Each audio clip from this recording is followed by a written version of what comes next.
Hello,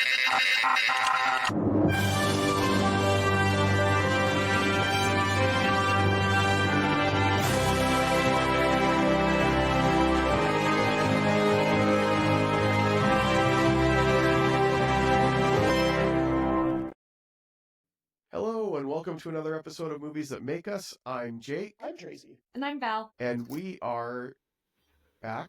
This is season 6, because this is the first episode since we turned, it was our 6th anniversary that we just hit a couple weeks ago. Yeah.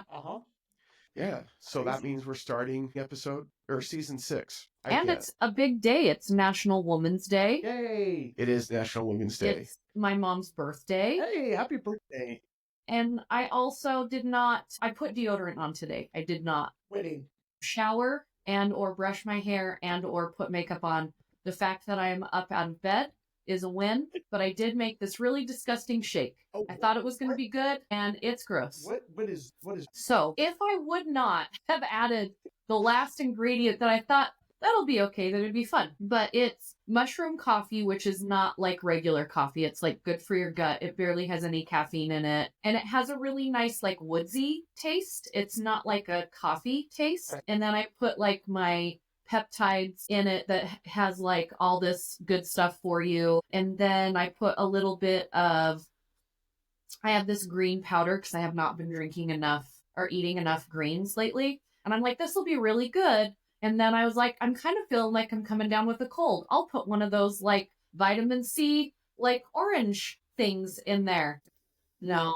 See, you lost me. Coffee.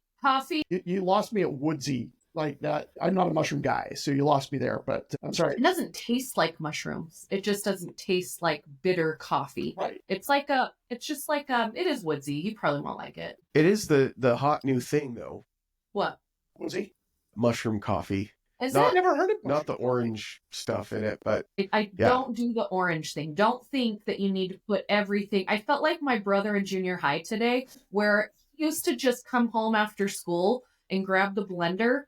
And he's a growing boy, right? Mm-hmm. And he's tall. If you've seen my brother, like he went from junior high to like high school. Like I don't know how his body didn't hurt every day. His feet were like this big in elementary. We knew what was coming. It's like when you bring home a lab, right? Labrador. And you know how big it's going to get. But he used to come home after school. My mom would be at work, so we were unsupervised junior high and high school kids. Right. He would just look for everything in the fridge and in the cupboards. He would put it in a blender and he would drink it. See, I'd take everything from the fridge and the pantry and eat it, but I never did. Oh, he did the same thing. Yeah. Yeah. He also was just like, let me see what gross concoction I can put together and then drink it and then tease my sisters with it. Like, here, do you want to try it? Here, do you want to try it? See, I didn't do that with food. I would do that with like shampoo and like other stuff under the bathroom cabinet. And then drink it? Just to like make Don't do that. Weird concoction in an empty shampoo bottle. I remember doing that with sodas at a restaurant because that was a big new thing. That was before when Fizz. we were younger, was like the self-serve sodas at a restaurant. Gas stations had it for a while, but you go in and you just fill up with every single soda. What's the weirdest concoction that you liked, Jake, of the sodas? Well, that's the thing is I don't know because we just did everything that they had available into the cup. It was always everything. Yeah. It was. We had a name for it, but I won't say it because it'll like block us on social media if I do. Well, no, it's not like it's not. It's like If You Unalive Yourself was the name. Oh, okay. Of it. Oh, okay. The Unalive. I got you. Yeah. Okay. So. Gotcha. I thought it was. I don't want us to get like tagged for completely innocent reasons. It would be like confusing the word transgenic with the word transgender. Like it's different. You're my favorite person right now, Jake. Jake is slowly inserting little jabs in online and in social, and I am all for it. I am well done. Can you do just like a Jake's 2 minutes like explanation of things like that? Like, okay, so today's misleading. This is really what it is. Cheers out. Now you learned it. Like Jake's little learns. Jake's little learns. Jake's little learns. Yes. Okay, I'll see if I can start doing that on Instagram. Because what I'd really like to do is have a profile on Instagram where I'm getting nothing but hate comments and death threats. That's what I'm really... It's like when you have that burner email. You have the burner email that you set up for all of your contests, all your sweepstakes, the one that just collects all the spam. So you have... I'm not smart enough to do that. I just have 7 emails. I was going to say, I have extra emails, but all of them seem to have all the spam and all the You can limit it, though. stuff. I'm like, if you're purposely giving out your email for a contest, you know that you're going to be spammed. So you just try and, use that for those kind of things. It makes me feel wanted. Open my email box. I'm like, oh, somebody wants to talk to me and or sell me something or take all of my information. Before we get into our movie, can we talk about, what we're obsessed with streaming? Because I may have fallen into a rabbit hole. Ooh. I also want to talk about my WWE rabbit hole because I feel like Jake is all on board about this. But before we do that... I can definitely help with that. Yes. Go ahead. I'm ready. Dave and I are usually watching a couple different series at a time because, unless the series is already out, some of these are week by week, right? Right. And so we got into Severance just recently because we tried to watch it a couple of years ago when it first came out. And we watched, the first 3 episodes and we're like, what are you thinking? And I'm like, I don't know. And he's like, yeah, I don't think this is us. So then the second season came out a couple of months ago and we're like, well, let's try it again. We got past the 3rd episode on the first season and we're still 2 episodes in. We're like, do you understand? Do we need to go back and watch the first couple ones? Because we're thinking we missed something. Mm-hmm. And then we really, something happened, I think the 5th episode where we were like, okay, season 1? We're in season 1. Okay. And so we're like, we're going. Luckily, the 2nd season was out. There was a couple episodes. So we jumped right into that. We're like, this is great. And then we hit to where now we're week to week. Right. And so we're loving Severance. And now it's in a week or so. Yeah, it's the 24th. Okay. And I won't be in town. And so he's going to have to wait. And I'm going to have to wait because we need to watch it together. Yeah. So just... You can't not watch it together. Right. Yeah. That's as bad as cheating on your spouse. Yeah. So, and he's really good at it. It's more like me that I'm like, no, and he'll know. Yeah. Yeah. So then we have to intermittently put things in there. And one of the things that really helps me get back in a good mental health space, if I'm having a mental health bad day or week, which I'm in right now, I'm like, hey, is there any new cult series on? Mm-hmm. Is there anybody that's just really messed up their lives because of bad decisions? And there's a documentary about it. Can we jump into that? He thinks I'm so weird. He's like, why do these cult or bad influencer documentaries just help you feel good? And I'm like, I don't know, babe. But it's saving us on therapy costs. So just go with me. So there's so many out right now about influencers that have just made bad choices. So we've watched we've watched one where the lady, and I can't think of what it is called right now, that she there's 2 that fakes that they have cancer. We're on the 2nd one. We're on the apple cider vinegar one. Okay, I've heard of that one. Okay. Which is Belle Gibson, not Mel Gibson. However, I think they both could have documentaries about... Yeah, Mel could easily have a documentary about bad decisions. No problem. So the first one that I can't remember what it is, but I'll figure it out before the show is over. The lady pretends she's a young wife, young mom. She pretends to have cancer and big on social media. She's big with her church. People are giving her and her husband money, all this stuff. They get caught. She's in jail. So we watched that. And we're just like, how can somebody pretend that they have cancer and be okay with it? Here comes another one. And it's Belle Gibson. And she pretends that she has brain cancer, becomes the whole pantry, which is that really cool app that came out a while ago that teaches you how to be healthy and cook things. And it was huge. Right. She's the creator of that. So we watched that, but there's a documentary and a mini series. So we watched the series and finished it last night. I went to bed at 2:30 this morning so that we could finish it. That's 2 nights. Oh, you were up late binging. I know, but the other night was not fun. It was expense reports and adult things that I'm you binged until midnight. You are right. Yeah. Stop telling my secrets. I was working the whole time. Yes, you were. Wow, sell her out, Tracy. My goodness. Narc. People I work with do not watch us. I'm sorry. They're like, we've had enough of her. We don't need to see her outside of other screens. But anyway, so all into this. So now I've got to watch the documentary about her. And then there's 4 more of them. So I think I'm going to put together a thing on the website, which is my top healthiest toxic streaming. They're healthy for me. They're toxic for the people that did them. But they're like the healthiest toxic binges. And I'm going to put it together. And if you're like me and you love a good cult, and I'm not saying I think cults are okay, but I'm very interested and intrigued about how people make decisions. Hold on. There's two different cults we're talking about here, right? Like, so many cults. Cult classic is like a cultural, like pop culture classic. I'm not talking about those cult classics. But when we're not, this isn't like a religious cult. People that are in cults or create cults or become cults or think that or they like need run for president on a cult basis. This conversation. And so I'm going to put together that list because I'm obsessed. Dave, luckily, has not put me in a program yet because he also enjoys these things. He gets so stressed out. I love watching him watch these things because I'm just over there like intrigued with these people. And he's like, this is so stressful. Why are they doing that? And I'm like, it calms me down for some reason. I don't know. Yeah. It's fun to watch people whose lives are a mess and realize I may not have it all together, but I'm not doing that bad. That's why Tiger King got us through COVID.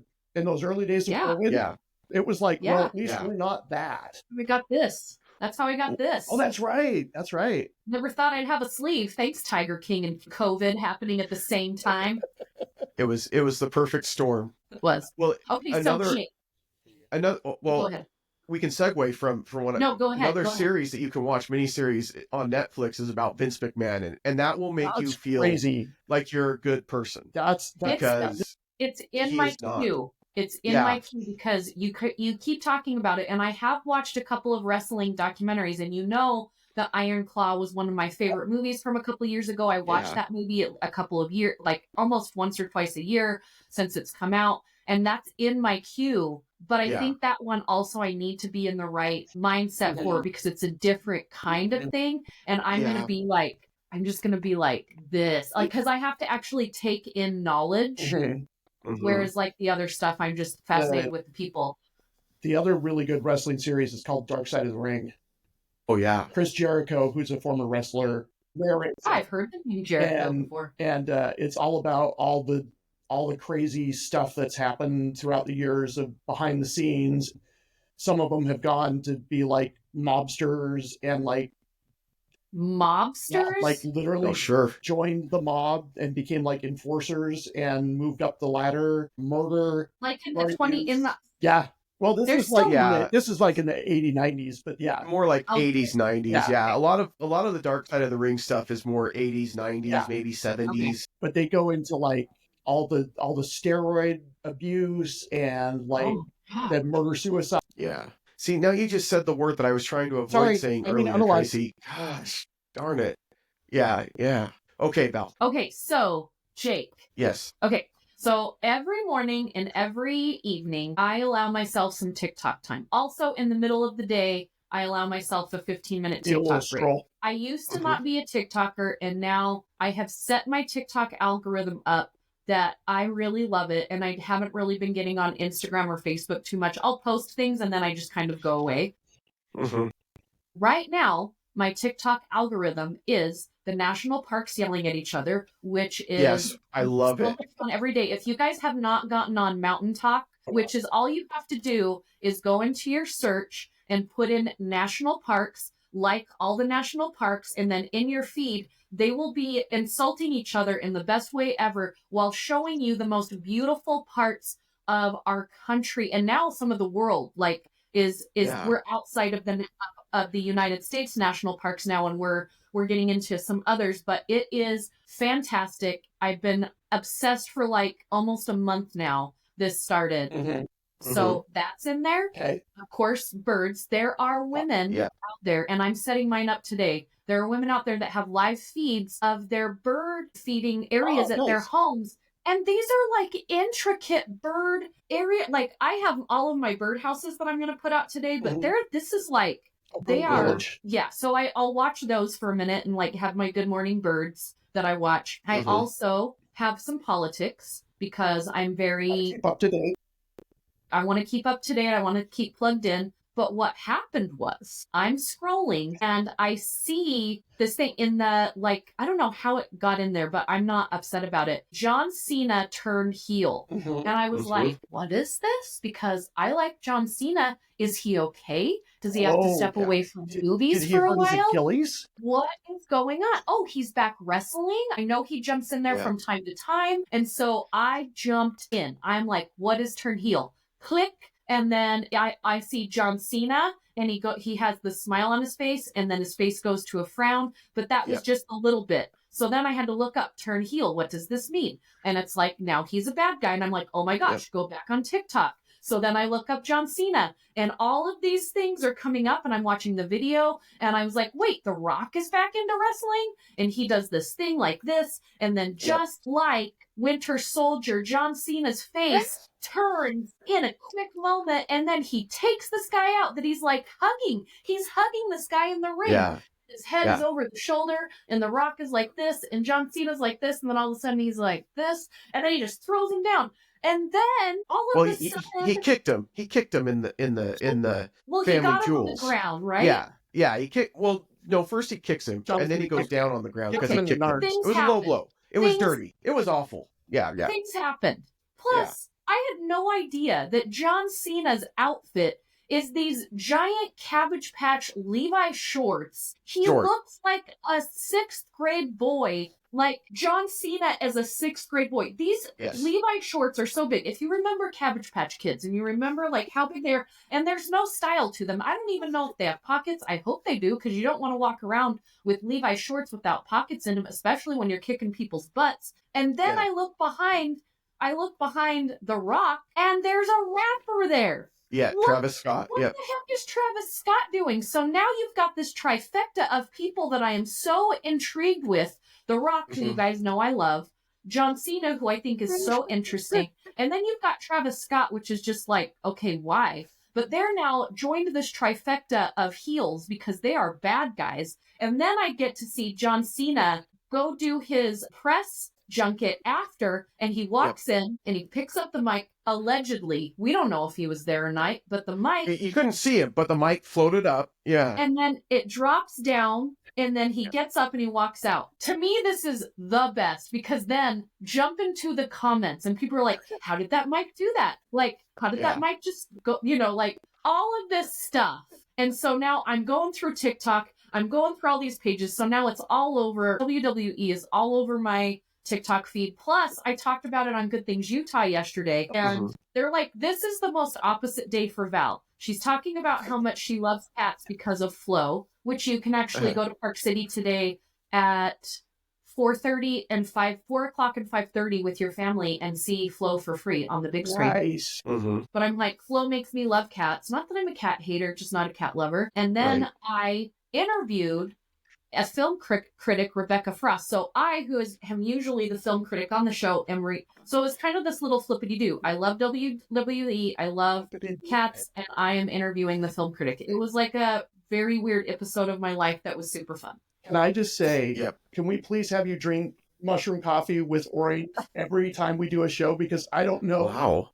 That segment right there, that's like top 10 movies that make us all time. That was, I'm crying. My eyes are watering. That was... I don't think it has anything to do with this. I'm only on 3 sips. I think it's the 2 nights in a row of 2:30 in the morning.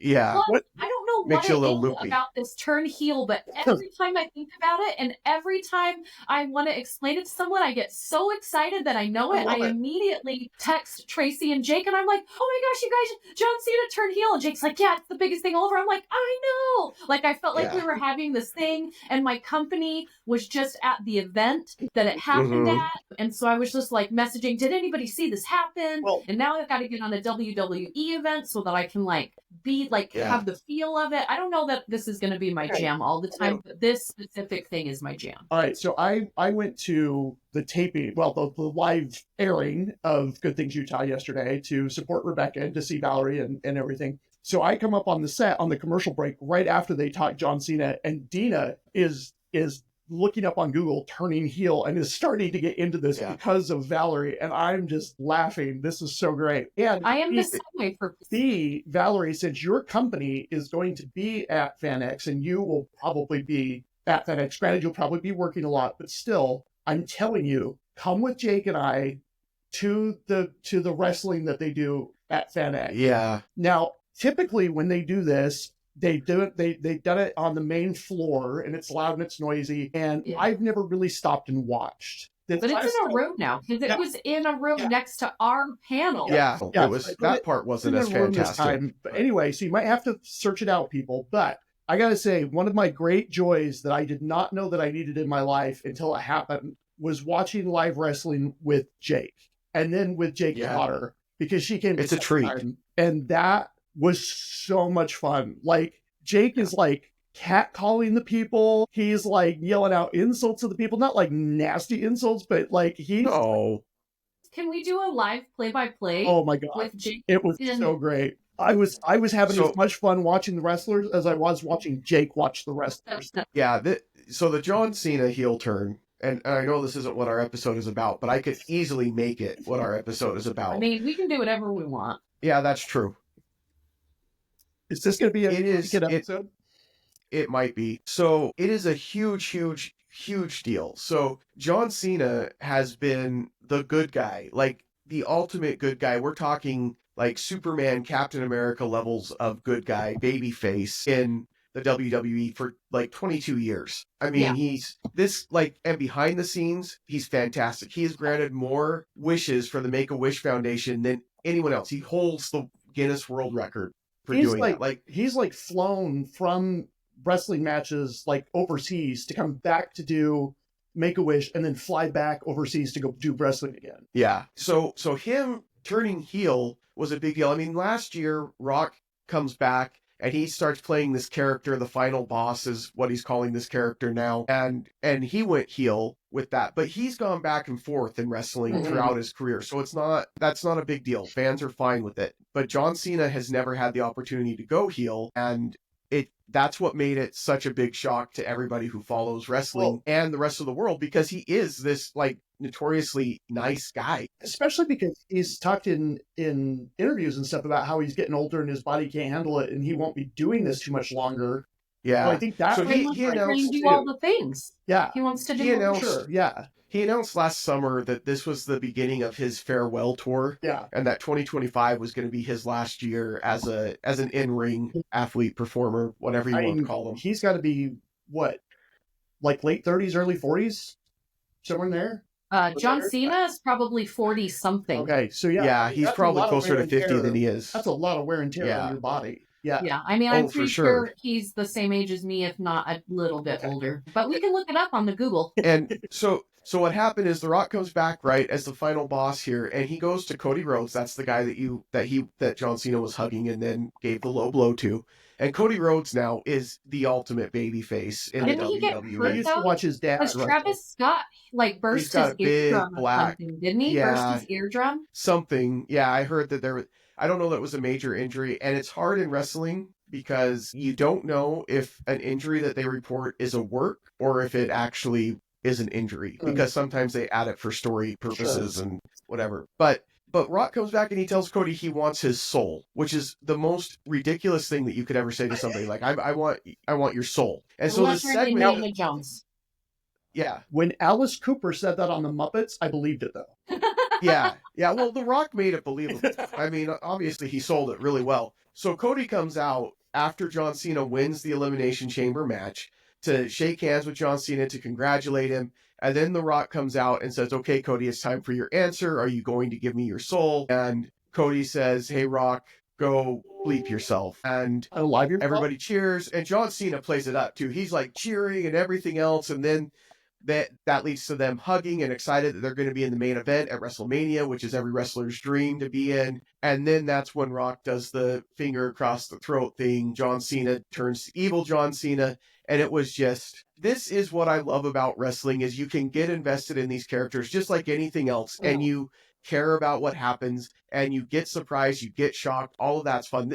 But there hasn't been anything this big since Hulk Hogan and Turned his heel heel in turn back in the 90s. 1995. Yeah. You know this now, Jake. 1995. And that was a complete shock. Nobody had any idea of Hollywood Hogan, because Hogan had never gone heel in the WWF or the WCW or I mean, in WCW his real at that life, point. but never like. Well, yeah, it was a different time. Man, wrestling is so different now because of social media and because everybody's kind of in on it now. And back when Hogan was big, they still tried, the kayfabe was big. Yeah. And they, everything was real. You couldn't have baby faces and heels riding in the same car together because they could get seen together as friends, and that would ruin the kayfabe and everything. So, but yeah, this is the biggest thing since Hogan turning heel. And I saw an interview with John Cena, and he said that they originally wanted to turn heel like 10 years ago, and they like redid his theme music and they redid his clothing, and so Val, he always comes out in the jean shorts and the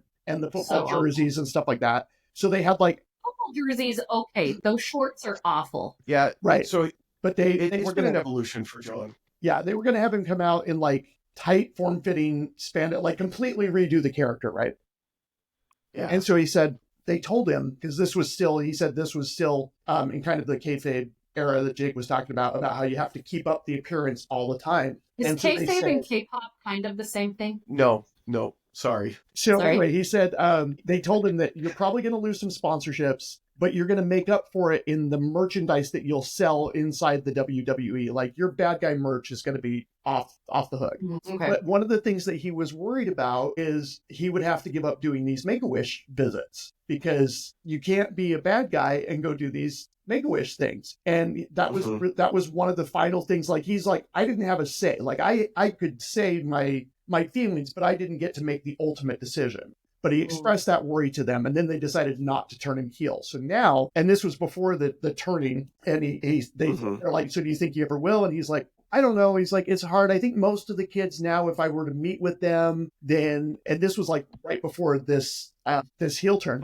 And he said, I think most of the kids understand how wrestling works and how there's, it's not as secretive as it used to be. And he's like, I'd really hate to break the kids' hearts and stuff. And then it was reported that he actually met with some Make-A-Wish kids like right before this match. Yeah. And then he did the match and turned heel. And so then, in major props to the WWE marketing team, they released the hashtag Break-A-Wish, which I thought... Yeah. And I appreciate John Cena's optimism that I think most kids are going to get it now and whatever. No. Because there are so many videos on social media of kids. Like, there's one that I saw where this kid is just chucking every John Cena action figure he has down the stairs. And his dad's like, what's wrong? He's like, I hate John Cena. He's throwing him down the stairs. Like, this is like, people are going to get ready to burn his t-shirts kind of level, like when LeBron James left Cleveland. It's a big, big deal. Man. So...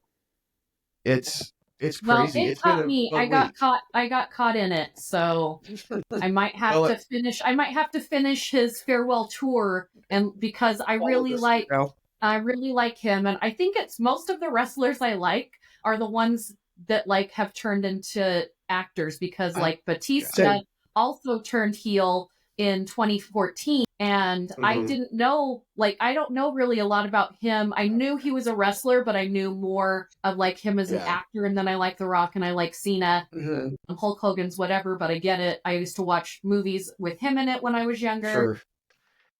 But like Hulk is how I remember learning about wrestling. Yeah. Like I didn't really know. I knew he was a wrestler. I didn't know all of this about wrestling. I just knew he was a wrestler and he had all those outfits and he had his band, like all that stuff. So I think most of us, even if like we don't know much, we know these names, Andre which the is Giant, really cool. Hulk Hogan. Yeah. Well, and that's why Hogan will always go down as like a big name, because he really was the one that was driving the company at the time that they really went mainstream for the first time. And so that he's a household name for a lot of different reasons now. But I mean, you can't take away what was accomplished because of his time in the WWF. And I'm with Val. Like, I didn't watch The Rock wrestle. That was an era that I was a little older. I didn't continue my wrestling. I watched it as a kid, but then didn't. So I didn't see Batista wrestle. I didn't see Cena wrestle. And I've seen them as... Nobody has seen Cena wrestle. No one. You can't see him. The thing that I like, though, is when it comes to Bautista and Cena, I think they're really trying to become really, really good actors. And like Cena has said, he wants to work with the best directors. And he's like, I just want to be a sponge and just soak up everything. And then Cena, Peacemaker season 1, that's where I was like, okay, like I had seen him in some of the action movies and stuff. And I'm like, okay. But then when I saw him in Peacemaker, I'm like, you've got some depth to you that I didn't know that you had. And from all reports in season 2, it's even more so an exploration of that character that I'm intrigued to see. Yeah. Well, that's what I got caught into. The other thing I really got caught into this week, I don't know, I'm sure maybe other people did as well, is like, I think on Friday of last week, so it's been like a whole week now, I started watching Gene Hackman movies again. And I watched Hoosiers first. And then what's cool about like, the streaming world is it'll be like, oh, okay, you watched that.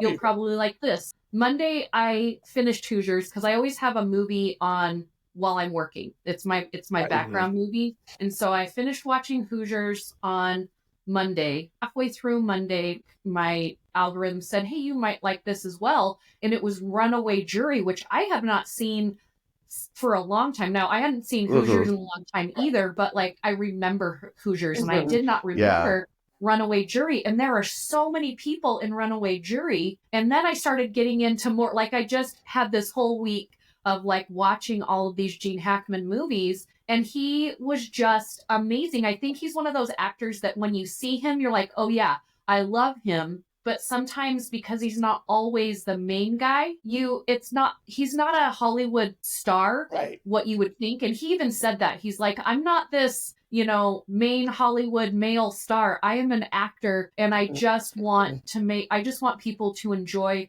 my films and I want to keep acting until I can't. And I really respected that about him. Of course, that's not the exact verbiage, but kind of what he thought of. But I don't mind this rabbit hole that I'm going down at all. No. By the way, did you guys hear the updates? They determined the cause of death. Yeah. So sad. So sad.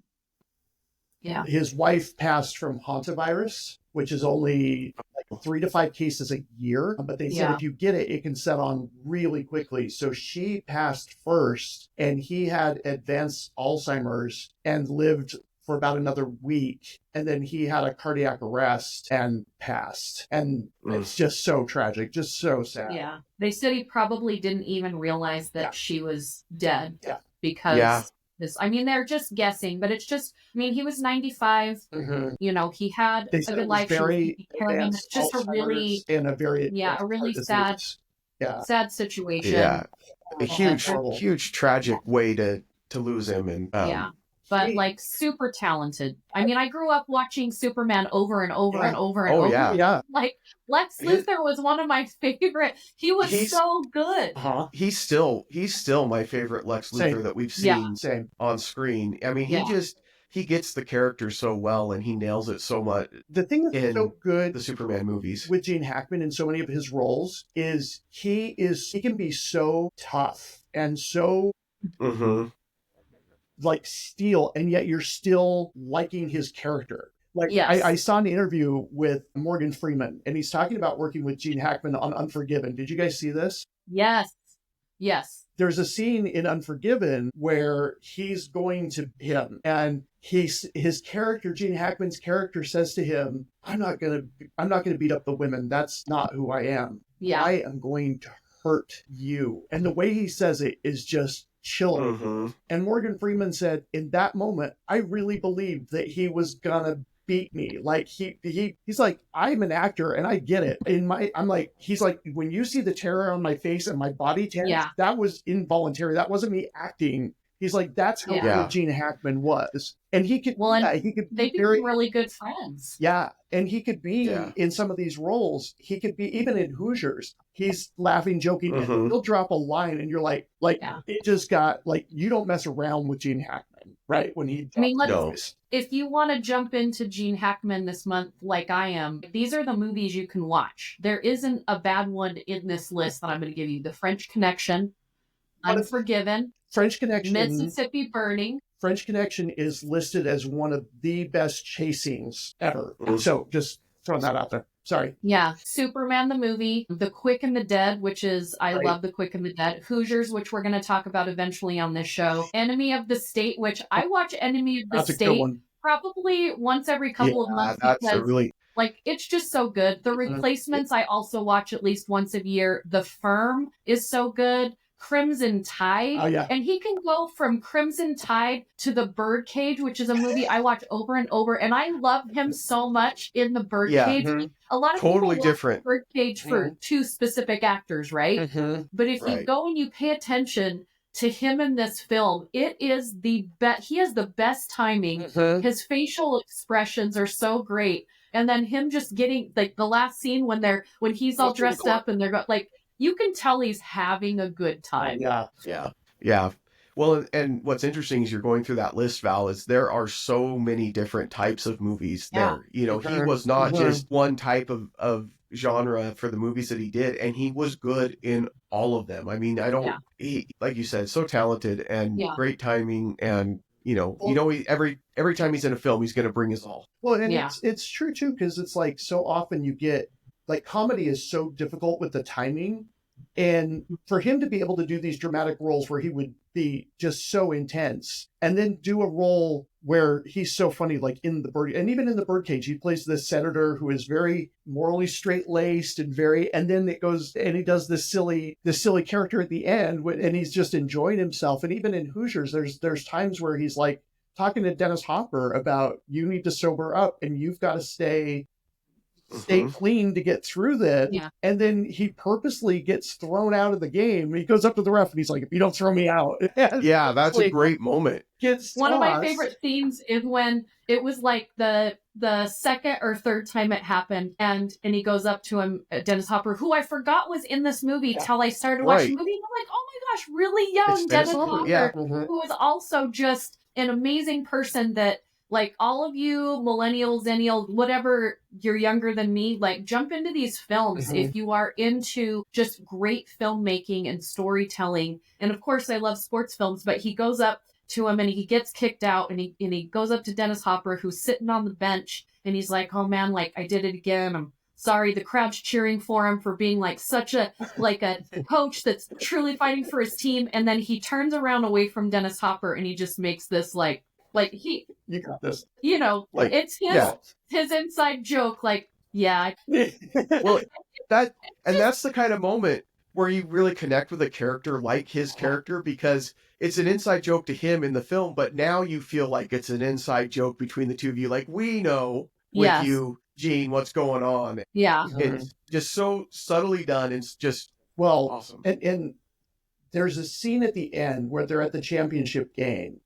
And this is an actual field house that's still there. And by the way, when they say that this is inspired by a true story, if you see based on a true story and inspired by a true story, based usually means it's a little more accurate. Inspired by means they took a lot of liberties, which they did with this one. If you go back and read the story, even though they were a very small school, they were like a powerhouse like Miracle team. Miracle's based on a true story. Yes. Cool Runnings is inspired by actual events. That is very good. Not even close to the truth. That is a very good. And none of them are documentaries. All of them veer away from the truth a little bit. Yes. Yeah. But the scene that I love, and this is used so much in sports, is what these kids go into this field house and they're from this tiny little school in this tiny little town. And this is on the University of Butler campus. And it is just this historic field house, even to this day. And the kids are just like, you can see it in their faces. They're like, wow, this is unlike anything we've been at before. And he goes out and he takes out the tape measure and he measures the free throw line. How far is that? That's 15 feet. Okay, climb up on his shoulders.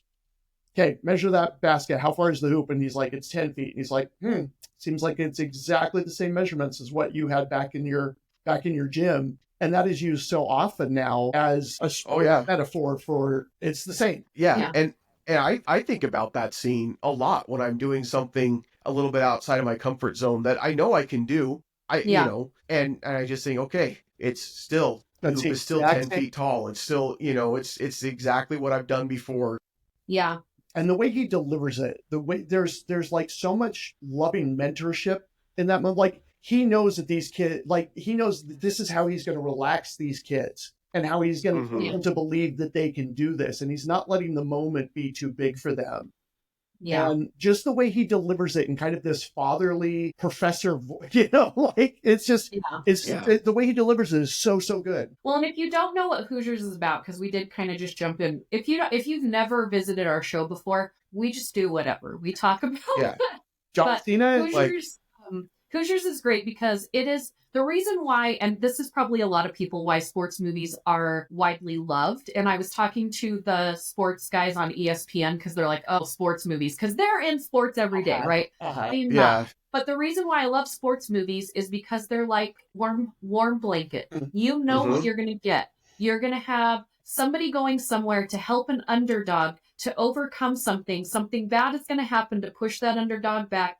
Then you're going to meet all the characters, get to know them, and then something else is going to happen that maybe is going to mess everything up. And then at the end, you get this happy ending of everything coming around, and it's feel good usually, right? So I know going into it, all of the emotions I'm going to feel, but I seem surprised every time when I get emotional. So I love sports films. Plus I just love watching sports, not in a sports setting. I like to watch live sports. I don't like to watch sports on TV, but I really love sports movies. And so with this film, you have Gene Hackman, who goes to this very small town where sports is like almost the only thing that people get excited about. It's how they all connect, because you've got all of these characters that maybe outside of this small town would probably not get along at all, but they connect. And so he gets there, he kind of knows what he's getting into, and he doesn't give two rocks about it. One of my favorite scenes is when he goes in to meet with all the guys of the town at the beginning of the film, and they're going to tell him how to run this team, because if he doesn't run it, then they're not going to win. And they're all going around, and he's just kind of standing there and listening, and he says a couple of things, and then after like 5 minutes, he's like, okay, well, that was nice, I'm going to go home now. Yeah. And we're all like, wait, what? He doesn't get defensive. He doesn't say, I'm going to do a really good job. He doesn't say, trust me. He's just like, okay, well, I'm going to go now. Yeah. And he's not kissing up to them like, I need to learn all this stuff from you. Right. Well, and it sets talking about that, Hoosiers really sets the tone for almost any team sport movie that came after it. Like that pattern that you described about is in Hoosiers. It's in every movie after that. But even that interaction where the new coach comes into town and the town's going to tell him how to run the team. I mean, you see that in Remember the Titans. You see that in Miracle when he's at the hockey tryouts and they're like, you can't send all these guys home after the first day. He's like, no, this is my team. Like you see it over and over again in these movies, and that all really can be traced back to Hoosiers. I was going to say, it's seen as a trope now. And so if you go back and watch it, then you're like, this is quaint. But this is kind of where it all really started. Yeah. And I love that scene where he's at the first practice and they're like, and he's like, we're going to do these things. And the two guys are talking to each other and he's like, you get out. I'm throwing you out, and you can stay out until you can learn to be respectful. And you see that you've a lot seen now. that now. We see that a lot now. And I it's just funny. had an aha moment, you guys. I just had a huge. I think that sports movies are my version of the Hallmark Channel. Oh, okay. Because the Hallmark Channel is some guy or woman goes to a small town. They're going through something in their life. They want to try something new. They meet a person wearing flannel. They learn a new thing about themselves. They fall in love. They eat cookies. They get a puppy. They get matching flannels. They sit by the fireplace and they live happily ever after. Right. Yeah. This is my version of a Hallmark movie. Yeah. Well, I as I'm sitting here thinking, I'm thinking, okay, Remember the Titans is Hoosiers, but football. Yes. Glory Road is Hoosiers, but college basketball and civil rights. Yeah.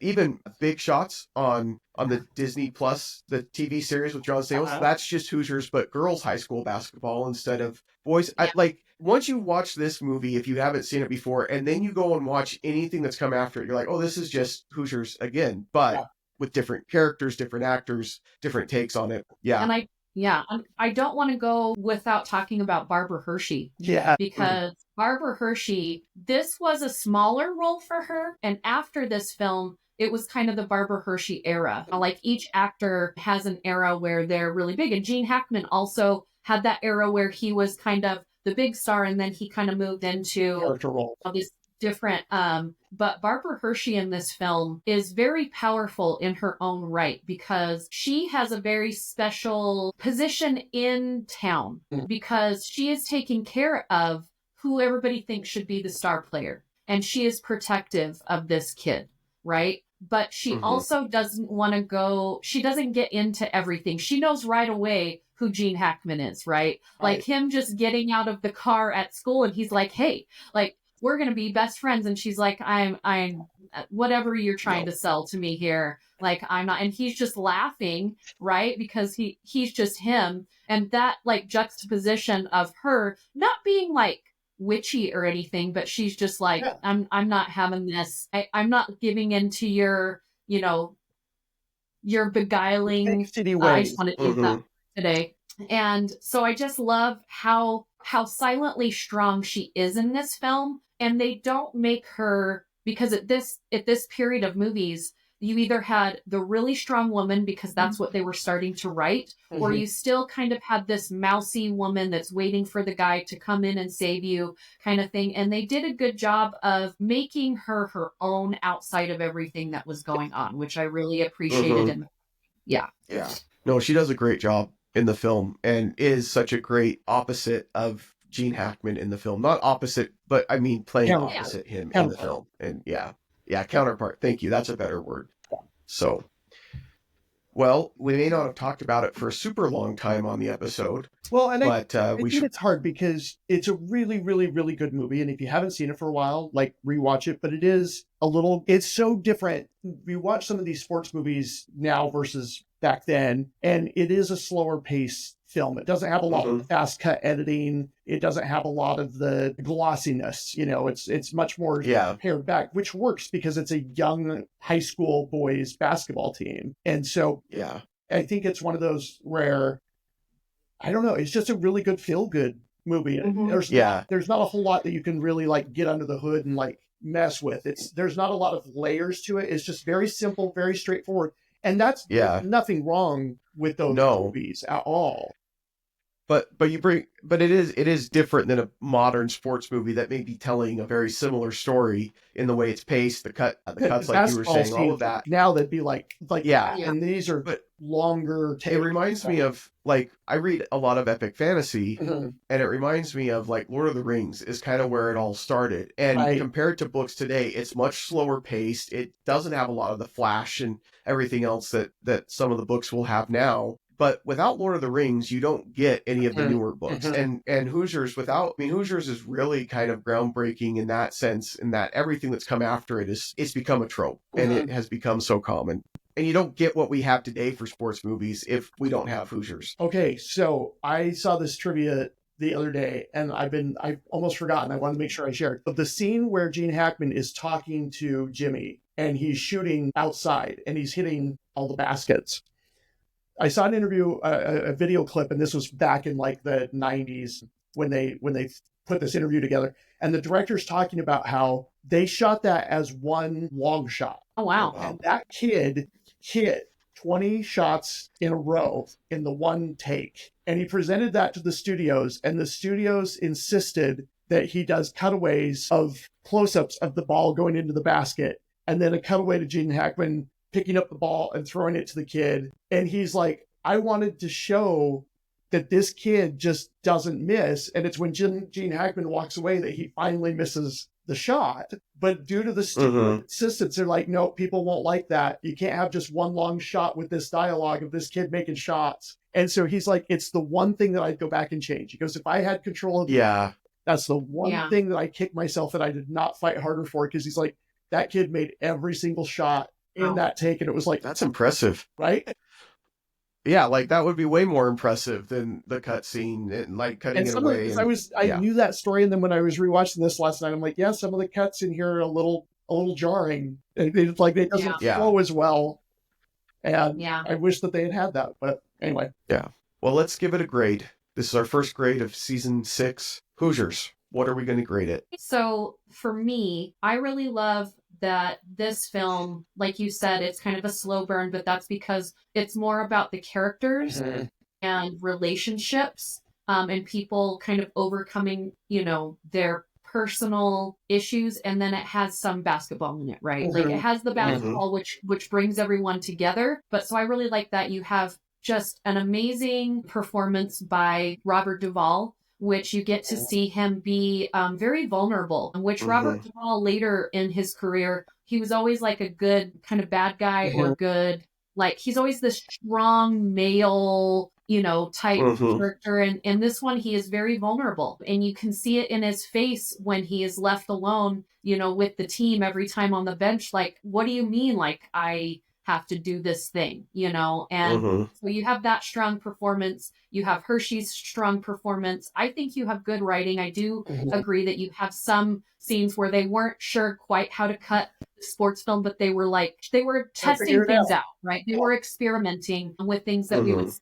And then you have Gene Hackman, which pulls this whole thing together. I also love the coloring of this film, because sometimes when you go back to the 80s, 70s, and 80s, you can tell it's a 70s and film because the film coloring looks like that. They very specifically made this with the kind of hometown browns and golds and that kind of stuff, which it calms you. It makes you feel comfortable, which it makes you feel a part of it. Yeah. Coming through the window.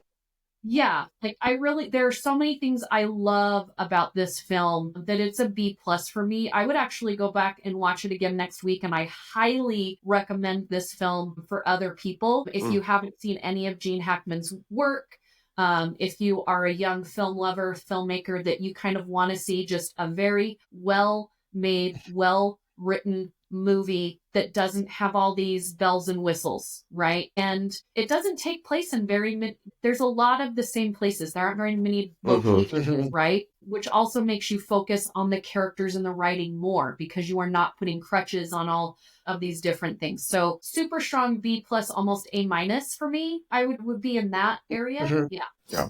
What about you, Tracy? Yeah, I'm right with Val. It's a B+ for me. I don't know if I'd go up into the A- range. I think some of the writing, it could have been reworked a little bit, and some of the editing, but it's such a, like I said, sometimes simple is harder sometimes, because you have nothing to hide behind. You don't have a lot of distractions and bells and whistles, and it's the strength of the actors and the strength of those characters that make you care for these kids and make you care for this coach. And that's the secret to a good sports movie, is you have to care about these main athletes, or like I said, you don't have anything really to hide behind. And so it's stripped bare, it's raw. Gene Hackman is fantastic. Dennis Hopper is great. Barbara Hershey.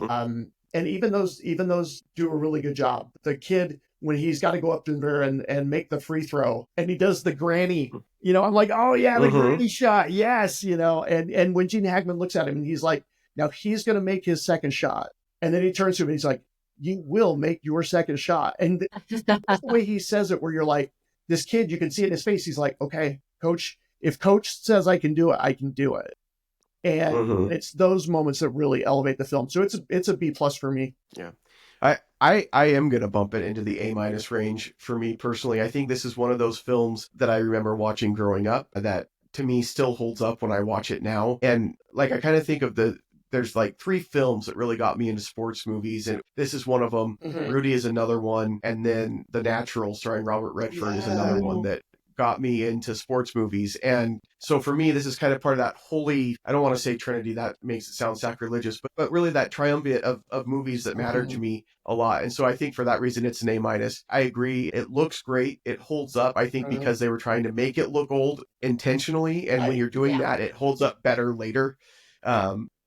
And just all around, one of my favorite characters that he's ever played. And I agree with Val. If you haven't watched anything with Gene Hackman in it and you're wondering who this person is that everybody's talking about, Great place to start. Start here. It's a good place to start and dive into his body of work. So, well, awesome. That's Hoosiers. I don't know that we gave it what it's due, but we did what we could. Well, we had a pretty because we did. We had some good stuff going on. We kicked off season 6 with a bang. We did. I mean, that's how big the John Cena heel turn is, guys. I mean, seriously. So, But we hope that you'll come back, watch more of us. You can find all of our older episodes on YouTube or wherever you listen to podcasts. And you can follow us on Facebook and Instagram. And until next time, we won't see you at the movies. That Bye. 15 feet away. Yeah, there it is.